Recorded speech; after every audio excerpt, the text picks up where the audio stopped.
Good morning, friends. Welcome to Dr. PM Times. This is Dr. Murugesan. In this episode, we will be discussing about the problems faced by the obese people. So, one common problem faced by obese people is gastroesophageal reflux disorder, which is also known as heartburn. It is so common that it affects almost 15 to 20% of adults, and it is even more in case of obese people. Now, what is this gastroesophageal reflux disorder? As the name suggests, it is a disease that occurs due to, or it is a group of symptoms that occur due to reflux of the acid content of stomach into the lower end of esophagus, which erodes the mucosa of lower end of esophagus, causing a lot of signs and symptoms. It causes various signs and symptoms, but everything is grouped under one term, gastroesophageal reflux disorder, commonly known as heartburn. Now, what is the cause for this? As I said, it is due to the acid content of stomach eroding the lower end of esophagus. Normally, acid has to remain in stomach. The stomach is provided with a lot of protective mechanisms which are called gastric mucosal barrier, which prevents the acid pepsin digestion of gastric mucosa. So it doesn't erode, the acid doesn't erode the gastric mucosa. Whereas the lower end of esophagus is not provided with these barrier mechanisms. So it makes it vulnerable once acid pepsin mixture passes through the gastroesophageal junction and goes and acts on the lower end of esophagus. But normally it doesn't happen. Nature has provided various protective reflexes or mechanisms by which the acid secreted by stomach is prevented going anti-gravity wise and acting on the lower end of the esophagus. Now, what are the natural protective mechanism against the acid pepsin digestion of lower end of esophagus?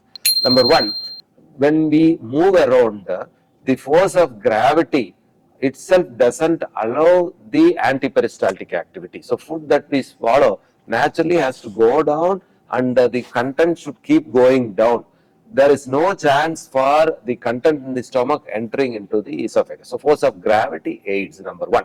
Number two, food that we swallow passes through the esophagus, and food, once it enters the esophagus, is swept cleanly and thoroughly, quickly into the stomach by two peristaltic waves, primary and secondary peristaltic waves. And by the movement of this esophagus, the food passes into the stomach quickly. Then there is no antiperistaltic wave. So there is no chance for food in the stomach entering into the esophagus. Then along with food, we also swallow the contents of saliva. And one important content of saliva is sodium bicarbonate, which is an alkali, which neutralizes whatever little acid accidentally entering into the lower end of esophagus from the stomach through the esophagogastric junction. So it neutralizes. Then the lower end of esophagus, there is a protective sphincter called lower esophageal sphincter, which allows only one-way movement. Food from the esophagus can enter into the stomach, whereas food entered into the stomach cannot get back into the lower end of esophagus. Also, a part of esophagus is intra-abdominal, and this intra-abdominal part closes like a flap valve once the intra-abdominal pressure rises, and that also prevents the food from the stomach to enter into the lower end of esophagus. Also, the gastroesophageal junction mucosa has numerous folds. They are called Rosatom mucosal folds. These mucosal folds also close and prevent the stomach content from entering into the lower end of esophagus. Then, in the esophagogastric junction, there is a separation called diaphragm, which is an important muscle which separates the two cavities, the thoracic cavity above and the abdominal cavity below.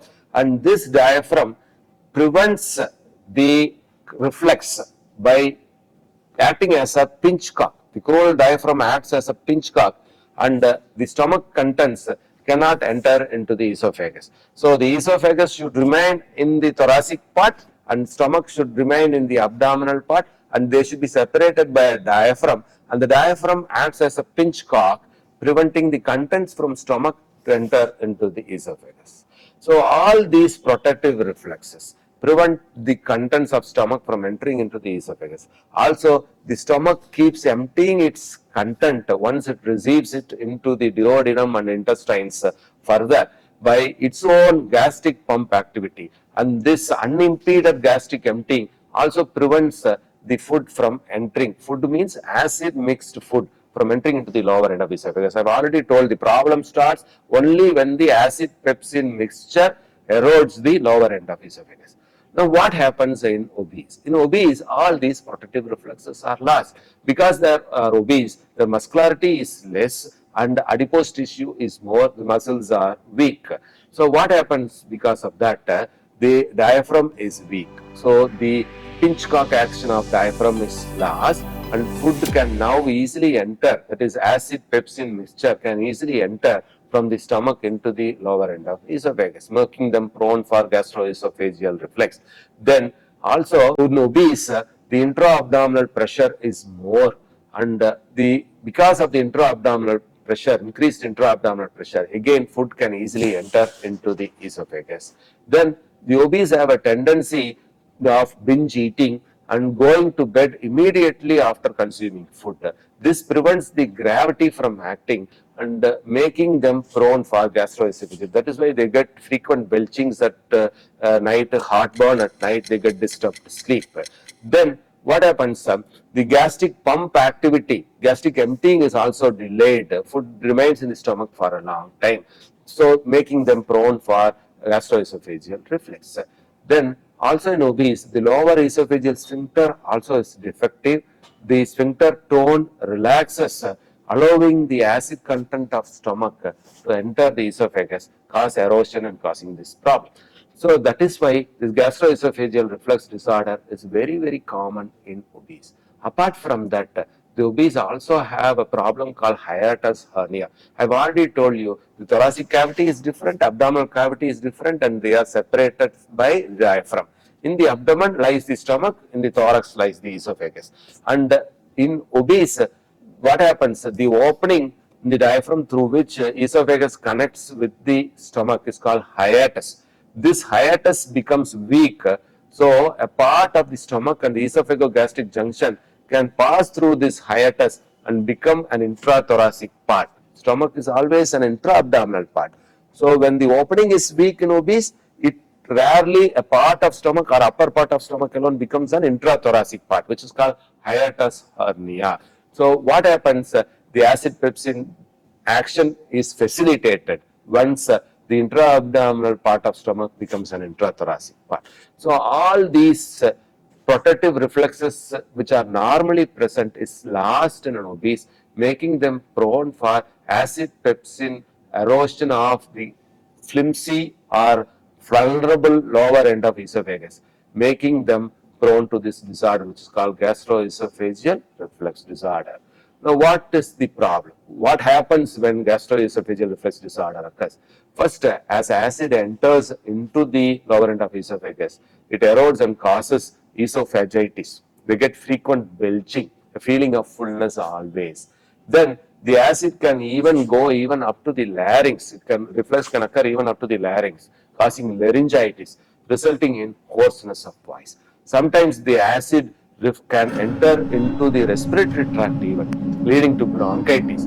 This will lead to chronic cough. So one of the cause for a chronic cough is this gastroesophageal reflux disorder. We should have it in mind when a person comes with chronic cough, especially obese. He also complains of frequent belching. We should think of they may have a reflux which has entered into the respiratory tract causing bronchitis, and so the cough is not suppressed with the antibiotics, antihistamines, cough syrup, whatever you go give, the cough doesn't get suppressed. But you give a proton pump inhibitor, say omeprazole, the person is very much relieved. So such much common is chronic cough in this reflux. Then this retrosternal discomfort caused due to the reflux esophagitis can even mimic a chest pain. They may have chest pain like symptoms. So you should not think of myocardial infarction and angina always when there is retrosternal discomfort. We should think of common things first. This is very common, even more common. So think of this first. Then you think of the rarer or less common things. Then they may even complain of dysphagia or difficulty in swallowing. and because of this chronic reflux, they can develop dental erosions and they can even end in chronic bronchial asthma.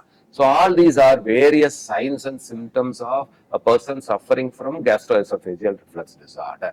Now, how to alleviate this problem? How to overcome this problem? For simple lifestyle measures, tell the patient to avoid foodstuffs which are irritating, foodstuffs which prevent the sphincter tone of lower esophagus, say chocolates, alcohol, cheese, etc., can relax the lower esophageal sphincter. The sphincter tone is lost when you indulge in too much of alcohol or fatty diet, so making them prone for reflux esophagitis. So avoid such foods which relax the lower esophageal sphincter. Also avoid citrus fruits which can irritate the esophageal and also even gastric mucosa. Citrus fruits like lemon, oranges in people suffering from gastroesophageal reflux. Then stop smoking, very, very important. Do not involve in binge eating. Always limit your food intake to half full or 3/4 stomach. Then early dinner is the key. Take dinner before 8 p.m. at least. Earlier is better. Then go to bed at least 1 hour after having food. Indulge even in walking for 30 to 40 minutes before retiring to bed. That means because of gravity, the food has passed the esophageal gastric junction, reaches the stomach, and it even can move down easily, so that there is no chance for reflux in them. Then here obesity is the common precipitating cause, so avoid overweight. Maintain ideal body weight. Maintaining ideal body weight is the key. Then, of course, physical methods such as elevating the head end of bed while lying down may give them some alleviation of symptoms, especially they suffer from sleep apnea at night. They have difficulty in breathing when they go in for deep sleep. They have to, because of this reflux, they have to wake up, go near the window, take 2-3 breaths of air, then lie down. In such patients who are suffering from sleep apnea and frequent belching, head and elevation will be very, very helpful to them. Then after all these lifestyle modifications, also prescribe them drugs such as PPI inhibitors and domperidone. These drugs are commonly available now as omeprazole, pantoprazole, rabeprazole, etc., along with domperidone, which they take for a long duration, which act as a prokinetic and plus suppress the acid secretion, gives them lot of relief to such patients. So maintain ideal body weight. Early dinner, walk at least for 45 minutes after dinner. Don't indulge in fatty foods, alcohol, smoke, chocolates. Avoid irritating foods such as citrus fruits. Then lie down with head and elevation. All these measures will give lot of relief to patients suffering from gastroesophageal reflux disorder. Thank you. Wish you all very happy and prosperous.